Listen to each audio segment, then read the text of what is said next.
अब मुझे जाना चाहिए। पिताजी के उठने से पहले मैं मंदिर होकर घर लौट जाऊंगी।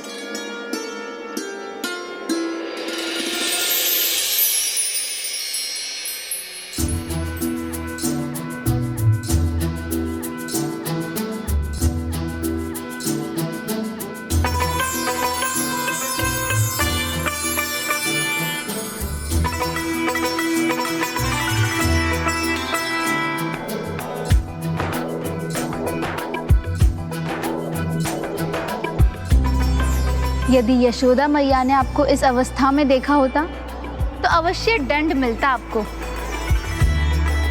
किंतु कान्हा, ये क्यों किया तुमने? क्या कारण था इसका?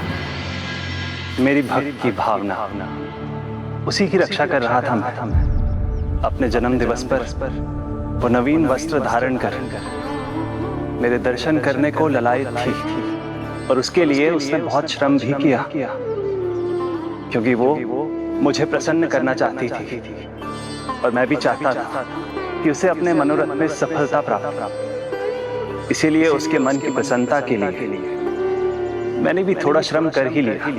प्रभु, साधारण नहीं असाधारण श्रम किया है आपने। अब आप सब लोग मुझे क्षमा कीजिए।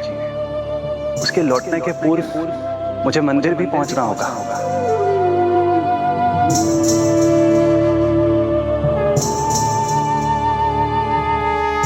भक्त और भगवान दोनों ही अनोखे हैं। हाँ भैया, सत्य कहा आपने। वो वास्तव में अनोखी है, और आज जब वो मंदिर आएगी तो आप सभी को ज्ञात हो जाएगा।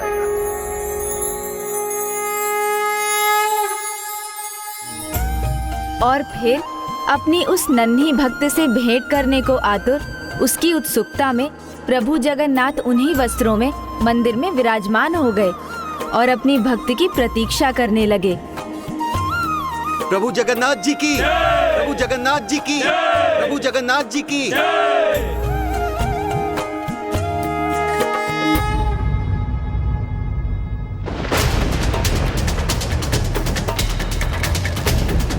प्रभु के वस्त्रों की ऐसी दशा कैसे हो गई? महाराज ने देखा तो अत्यंत क्रोधित होंगे। उन्होंने स्वयं आकर प्रभु के लिए नए वस्त्र पहुंचाए थे। जय श्री जगन्नाथ जी प्रभु, जय श्री जगन्नाथ जी प्रभु, जय श्री जगन्नाथ जी प्रभु, जय श्री जगन्नाथ जी, जय श्री जगन्नाथ जी, जय श्री जगन्नाथ जी प्रभु। प्रणाम प्रभु। अब महाराज की दृष्टि प्रभु के वस्त्रों पे पड़ेगी।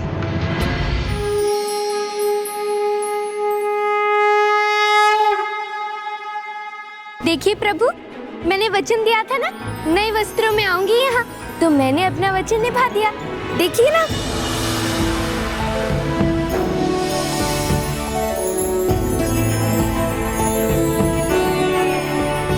रंग भी लाल चुना है मैंने, माता का सबसे प्रिय रंग। पिताजी कह रहे थे कि मैं माता लक्ष्मी की बालिका स्वरूप लग रही हूँ। बताइए ना प्रभु, मैं कैसी लग रही हूँ?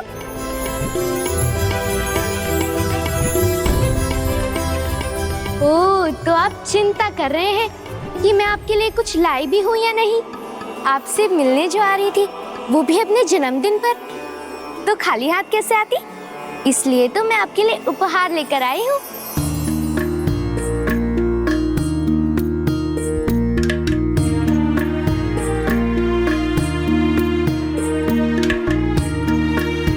कुछ पकाने का तो समय नहीं था, तो वो तो मैं अगली बार ही लाऊंगी। बिटिया, तुमने क्या छिपा रखा है? संकोच मत करो बिटिया, तुम जो भी लाई हो प्रभु उसे पाकर प्रसन्न होंगे।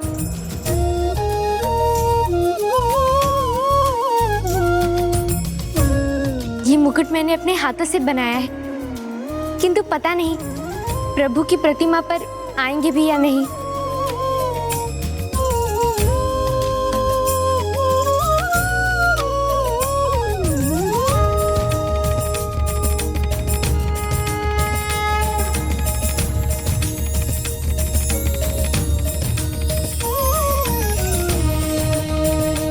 मैं जब मुकुट लाई थी वो तो बहुत ही छोटे थे, किंतु पता नहीं प्रभु की प्रतिमा पर कैसे आ गए।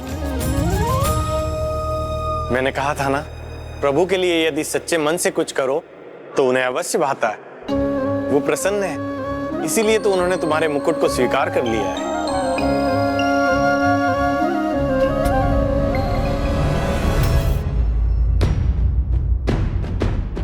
पुजारी जी, मैंने प्रभु जगन्नाथ जी को प्रसन्न करने के लिए नई साड़ी पहनी है, तो उन्होंने ऐसे मैले और फटे हुए वस्त्र क्यों धारण कर रखे हैं?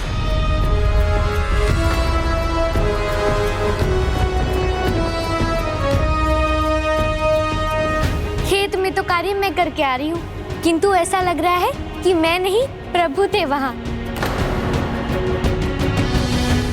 फिर क्या हुआ? अब ये सब होने का क्या कारण था गजानन? जो सत्य है उसे स्मरण कीजिए। संसार में जो होता है वो प्रभु की इच्छा से ही होता है। प्रभु श्री जगन्नाथ जी की लीला के अनुसार ही होता है। किंतु इसमें प्रभु की भला क्या लीला हो सकती थी गजानन? ईश्वर की लीला का एक ही अर्थ होता है, भक्तों का कल्याण। इसीलिए अब जो पुरी में हुआ था उससे भी भक्तों के कल्याण का ही द्वार खुला। इतने भव्य से मंदिर में जगत के नाथ श्री जगन्नाथ जी इतने फटे और मैले वस्त्रों में, प्रभु क्या आपका कोई ध्यान रखने वाला नहीं?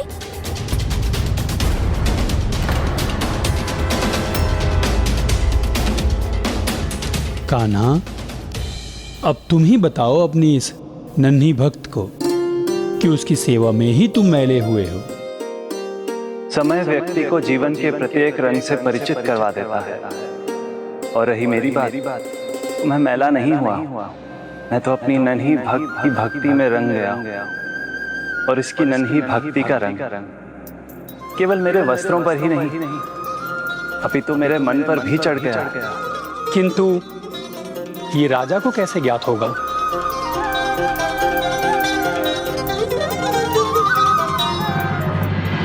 बड़ा दुष्ट है ये पुजारी।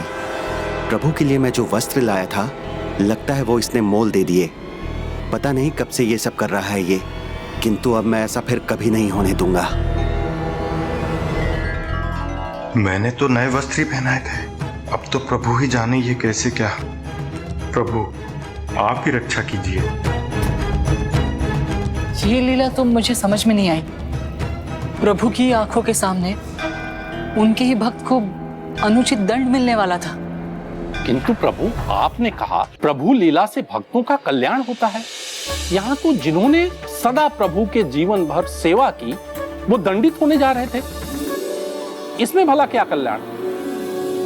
को देवता रहस्यानि तारका यिष्यति। प्रभु श्री हरि नारायण की तो हर लीला निराली है, उसे भला कौन समझ सका है? प्रभु की लीला तो तभी समझ में आती है जब वो चाहते हैं। समय से पहले उसे समझना असंभव है।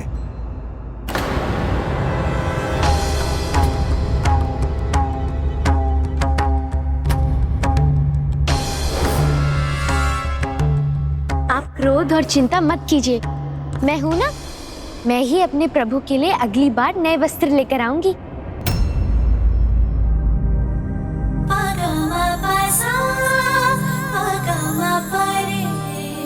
भक्ति के इस अद्भुत भाव का आनंद प्राप्त करना ही अपने आप में एक परम सौभाग्य है।